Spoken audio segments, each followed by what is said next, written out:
बिस्मिल्लाहिर्रहमानिर्रहीम। Class 10th chemistry chapter number 10 acids bases and salts में जो हमारा आज का टॉपिक है वो है द पीएच स्केल।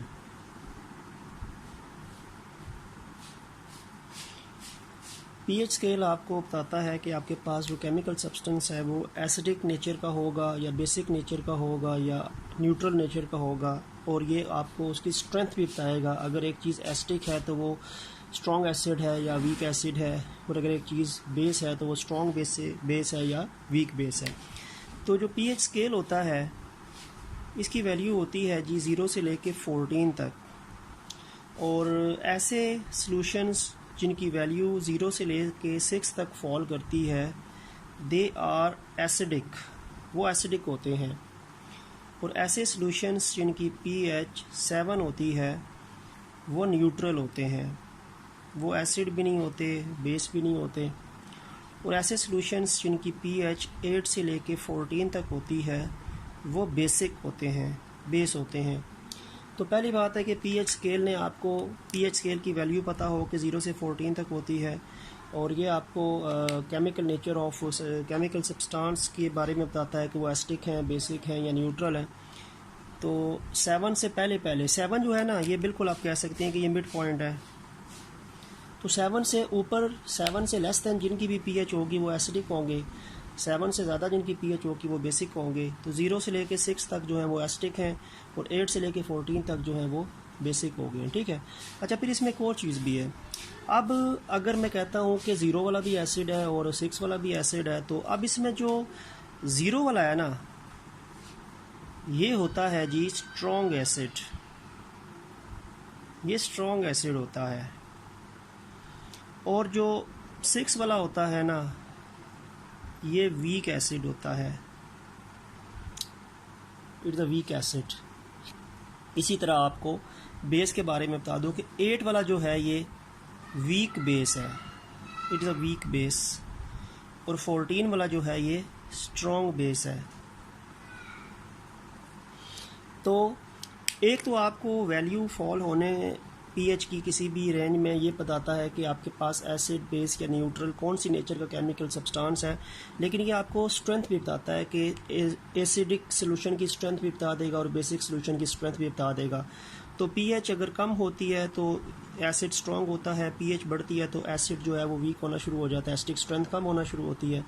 और pH कम होगा तो बेसिक स्ट्रेंथ ज़्यादा होगी, और बेसिक स्ट्रेंथ यानी वीक होगी। और pH बढ़ेगा तो बेसिक स्ट्रेंथ जो होगी, आप कह सकते हैं वैल्यू जब इंक्रीज़ होगी तो जो बेस होगी उसकी पावर जो होती है वो बढ़ती जाती है। तो 0 से 6 तक एसिडिक है, 7 न्यूट्रल है, 8 से 14 तक बेस है, 0 वाला स्ट्रॉन्ग एसिड है, ठीक है, और 6 वाला जो है वो वीक एसिड होगा, और 8 वाला जो है वो वीक बेस है, 14 वाला जो है वो स्ट्रॉन्ग बेस है। तो ये आपको आप कह सकते हैं chemical nature of substance along with their relative strength pH scale जो है वो बताता है। अब pH स्केल आप फाइंड कैसे करते हैं, यानी pH की वैल्यू। pH बेसिकली एक पेपर की शक्ल में होता है, और pH पेपर को अगर आप किसी भी सॉल्यूशन में डिप करते हैं तो आपके पास कलर चेंज होता है। अब कलर चेंज होता है तो वो जो pH पेपर आपके पास होता है उसके साथ एक pH स्केल भी मिलता है, कलर्स की जो डिस्ट्रीब्यूशन है वो भी मिली होती है, और हर कलर का अपना एक नंबर होता है। हमने जो अपना चेंज हुआ हुआ कलर है उसको नंबर पे साथ मैच करना है, और उसको देखना है कि वो कौन से नंबर का है, 1 में लिखा है, 2 पे लिखा है, 3 पे लिखा है। तो जिस नंबर पे वो आएगा वो कलर उसका उस नंबर के साथ मैच करना है, और वो उसकी pH होगी। आपको मैं अगर बताऊं तो पेज नंबर 30 है आपकी बुक का, पेज नंबर 30 पे ये आपका एक 10.2 फिगर है। इसमें ये pH कलर चार्ट आपको नज़र आ रहा है। अब इसमें देखें pH 0 जो है इसका अलग कलर है, pH 1 का अलग कलर है, 2 का अलग कलर है, 3 का, यानी हर pH की वैल्यू का अपने ख़ास कलर है। तो इसमें होता क्या है कि हम अपना pH पेपर अपने सॉल्यूशन में डिप करते हैं तो कलर चेंज होता है, उस कलर को हमने इन कलर्स के साथ मैच करना है।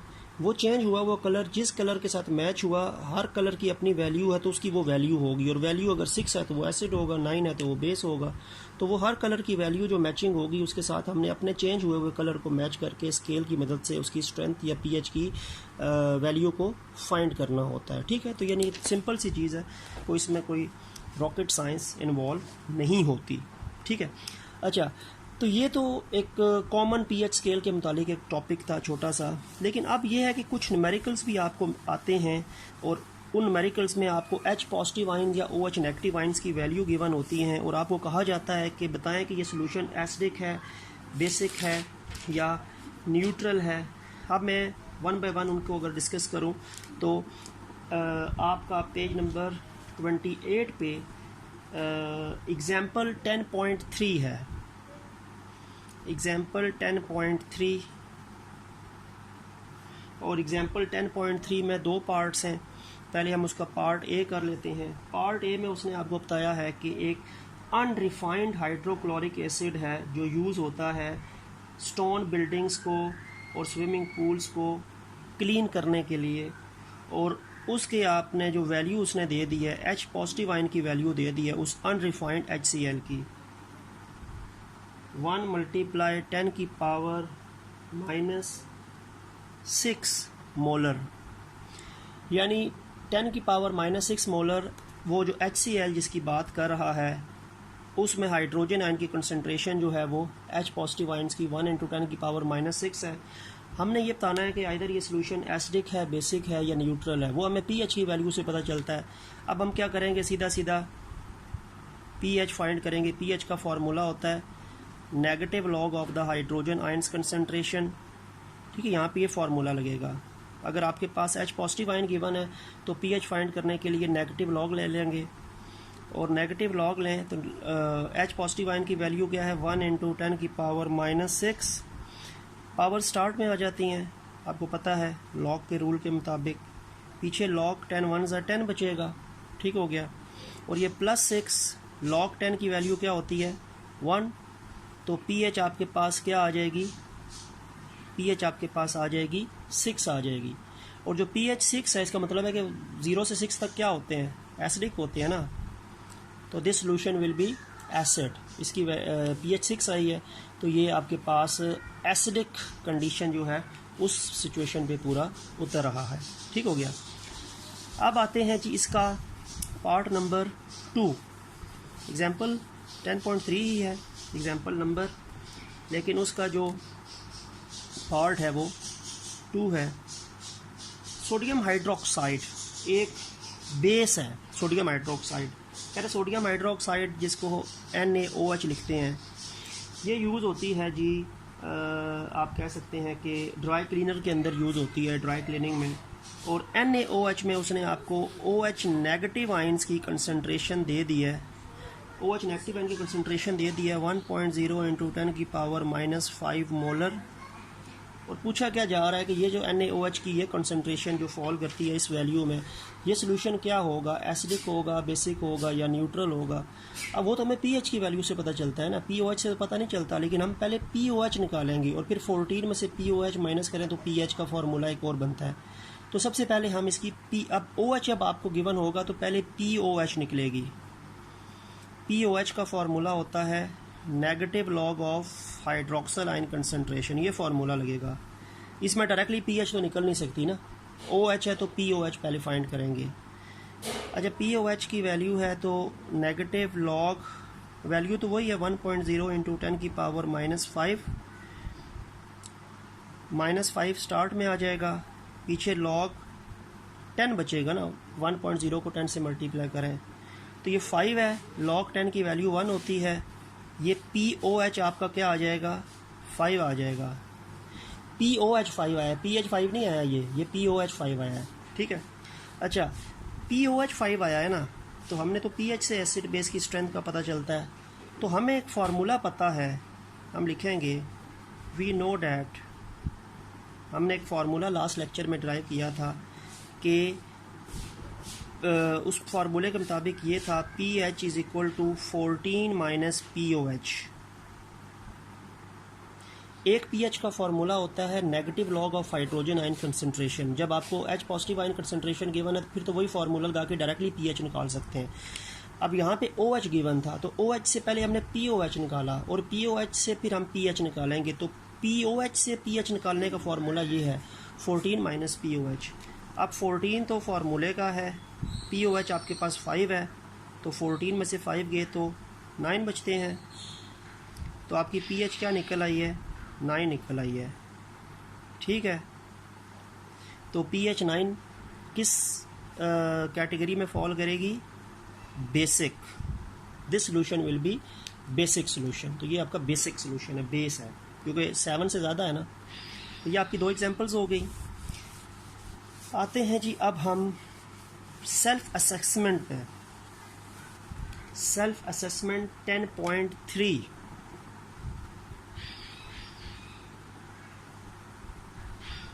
पेज नंबर 29, क्वेश्चन नंबर 1 कहता है कि एक सॉफ्ट ड्रिंक है, ये जो कार्बोनेटेड ड्रिंक्स होती हैं, पेप्सी वगैरह, सॉफ्ट ड्रिंक के अंदर H पॉजिटिव आयन की वैल्यू दे दी है 3 × 10⁻³ मोलर, और पूछा वही जा रहा है, पूछा क्या जा रहा है कि ये सॉल्यूशन एसिड है, बेस है या न्यूट्रल है। अब H पॉजिटिव आयन गिवन है तो pH डायरेक्ट निकल सकता है। pH is equal to negative log of hydrogen ions concentration. Directly ये फार्मूला लग जाएगा। जब आपको H पॉजिटिव आयन गिवन हो तो ये फार्मूला डायरेक्ट लग जाता है। अब negative log H positive ion की वैल्यू है 3 × 10⁻³ -3 स्टार्ट में आ जाएगा, पीछे लॉग 3 10 30 बचेगा ना। पहले तो 1 होता था तो 10 बचता था, तो अब 30 बचेगा। तो ये 3 log 30 होगा प्लस 3 log 30। log 30 जो होता है उसकी वैल्यू होती है 1.477, चलती रहती है। चलो हम पॉइंट के बाद 3 तक लिख लेते हैं, और इसको 3 से मल्टीप्लाई करें तो वैल्यू आती है 4.431। तो pH जो आपकी आती है, pH जो आपकी आएगी वो आएगी 4.431। तो 6 यानी 7 से कम है ना, तो क्या बनेगा? ये एसिडिक बनेगा। This solution will be acidic. ठीक हो गया। सेल्फ असेसमेंट नंबर 2 पे आते हैं। 10.3 किए, पार्ट नंबर 2 पे आते हैं।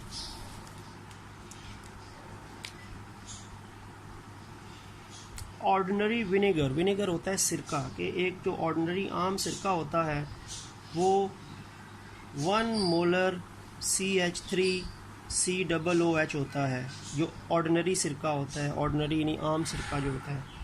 अब कह रहा है कि आम सिरके के अंदर, आम सिरके का जो सोल्यूशन होता है वो 1 मोलर तकरीबन अप्रॉक्सीमेटली 1 मोलर CH3COOH उसमें उसे वो फॉर्मेशन उसकी होती है। अब कह रहा है कि अगर 1 मोलर ये 1 मोलर एसिटिक एसिड जो आपके पास सोल्यूशन है, अगर इसमें H पॉजिटिव आयन आपको गिवन हो 4.2 × 10⁻³ मोलर, यानी ये जो आम विनेगर तकरीबन ये होता है। ठीक है। अब उन्होंने फिर उसकी एक वैल्यू बता दिया कि अगर आम एसिटिक एसिड जो है उसमें H पॉजिटिव आयन की वैल्यू, क्योंकि ये जब ये अपने H पॉजिटिव आयन को रिलीज़ करता है ना, जब इसको आयनाइज करते हैं तो ये अपने H पॉजिटिव आयन को रिलीज़ करेगा, और उस रिलीजिंग के अंदर जो आपके पास H पॉजिटिव आयन की वैल्यू होगी वो इतने मोलर होगी, 4.2 × 10⁻³ मोलर। अब बताना है कि ये सोल्यूशन एसिड है, बेसिक है या न्यूट्रल है। आसान ही है, नेगेटिव लॉग ले लें, pH निकालेंगे तो एसिड बेस का पता चलता है ना। तो H पॉजिटिव आयन गिवन है तो फार्मूला यही लग जाएगा, negative log of hydrogen ion concentration. अब नेगेटिव लॉग लें तो 4.2 × 10⁻³ -3 शुरू में आ जाएगा, पीछे लॉग 4.2 को 10 से मल्टीप्लाई करें तो 42 बच गया, ये +3 आ जाएगा, +3 log 42, और log 42 जो होता है वो होता है 1.623। आगे चलता रहता है तो हम 1.623 तक लें, तो इसको इससे मल्टीप्लाई करें तो वैल्यू तकरीबन आ जाएगी 4.869। अब ये आपका pH आ गया 4.869। किस कैटेगरी में फॉल करता है? 7 से नीचे है ना, तो एसिडिक होगा। This will be acidic. तो ये जो विनेगर जिसमें हाइड्रोजन आयन्स ये होते हैं उसका pH लें तो आपके पास 4.869 बचेगा, और ये कैटेगरी क्या होगी? एसिडिक होगी। This is an acidic solution. और अब इसका आखिरी part self assessment 10.3, last part important questions हैं, इनमें से बन सकते हैं पेपर के हवाले से, शॉर्ट आंसर्स के हवाले से। अब आपके पास जो एक क्वेश्चन है वो ये है कि एक स्टूडेंट है जो कि मिल्क ऑफ मैग्नीशिया ये होता है मैग्नीशियम हाइड्रोक्साइड, इसको हम मिल्क ऑफ मैग्नीशिया बोलते हैं। और ये हमने आर्हीनियस कॉन्सेप्ट जो पढ़ा था तो उसमें मिल्क ऑफ मैग्नीशिया के यूजेस पढ़े थे कि ये एज अ लेग्जेटिव यानी कॉन्स्टिपेशन को ख़त्म करने के लिए और स्टोमिक एसिडिटी को ख़त्म करने के लिए एज अ एंट एसिड के तौर पे यूज़ होती है, ये मेडिसिन होती है। ठीक है, मिल्क ऑफ मैग्नीशिया इसका नाम है, फार्मूला इसका ये है। कोई एक स्टूडेंट जो है वो मिल्क ऑफ मैग्नीशिया को ऑब्ज़र्व कर रहा था, तो जारी बात है उसमें MgOH होल्ट वाइज था, तो उसके अंदर जो हाइड्रोक्सल आइंस की कंसनट्रेशन है, हाइड्रोक्सल आइंस की जो वैल्यू उसने गिवन की है आपको, दैट इज़ 4.2 × 10 की पावर -3 मोलर।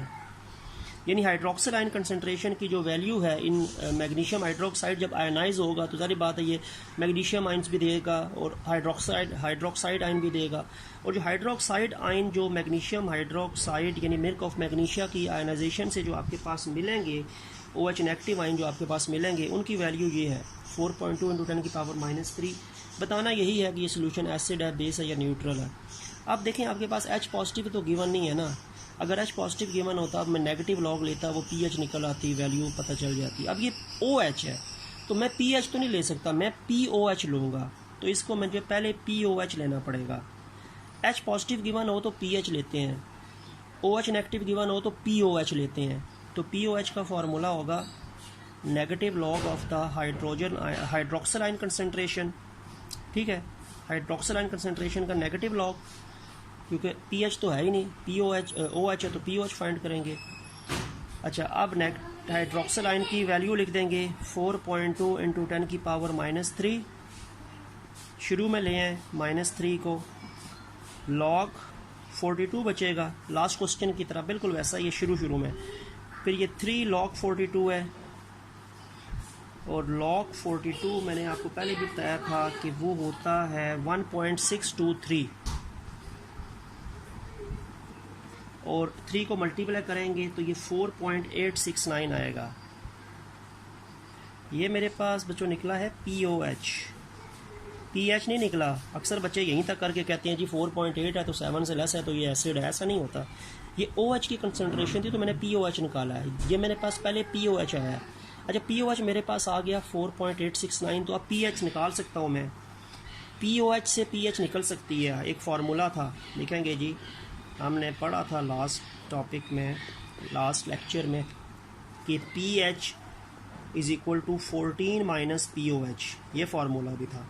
ठीक है, OH की आयन गिवन हो तो पहले POH निकलेगा, और POH से फिर 14 में से POH माइनस करेंगे तो pH आ जाएगा 14 - 4.869, और ये वैल्यू तकरीबन 9.131 बनती है pH। अब तो आपका pH निकल आया ना, पहले हमने POH निकाला, POH से हमने कन्वर्ट कर दिया pH की वैल्यू, और pH 14 - POH, तो वैल्यू ये आ गई। अब ये 9.131 है तो 7 से ज़्यादा है ना, तो ये कौन सी कैटेगरी बनेगी? बेसिक बनेगी। ठीक हो गया। तो ये आपके पास कुछ न्यूमेरिकल्स आ सकते हैं, और आपने कैटेगरी वाइज देखना है कि जो वैल्यू आंसर आएगा वो आंसर से आपने ये नेचर का पता चलाना है। H पॉजिटिव आयन गिवन है तो डायरेक्ट pH निकल आएगी, negative log of hydrogen ion concentration. लेकिन अगर OH गिवन होगा तो पहले POH निकालेंगे, और फिर 14 में से POH को माइनस करके आपके पास ये आएगा। तो यानी आपके पास pH के दो फार्मूले हैं, pH = negative log of hydrogen ion concentration and pH = 14 - POH। Depend करेगा कि आपके पास अवेलेबल डाटा कौन सा है। तो उम्मीद है कि आपके पास जो ये टॉपिक से रिलेटेड जो डिफ़िकल्ट या जो क्वेश्चन थे आपके माइंड में वो क्लियर हो गए होंगे। तो आज का टॉपिक हमारा यहीं तक है, और वीक 3 की ये लास्ट वीडियो है। तो इंशाल्लाह नेक्स्ट वीक में नई इसी कुछ चैप्टर के जो रिमेनिंग टॉपिक्स हैं उनके साथ, उन वीडियोस के साथ आपके सामने वो वीडियोस पेश करेंगे। तो तब तक के लिए अल्लाह हाफिज़।